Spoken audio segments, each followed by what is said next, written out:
சின்ன மனசுக்கு விளங்கவில்லையே நீ போனது எங்கெங்கே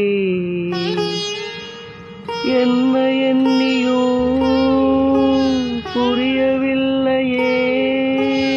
நடந்தது என்னென்ன கோவில் சிலைய யாரு உடைச்சது எரியும் விளக்க யாரு அணைச்சது ஒருபோதும் அணையாம நீயும் ஒளிரணும் ஒளியிலே தெரிவது தேவதையா எங்க தேவதையா நீ தேவதையா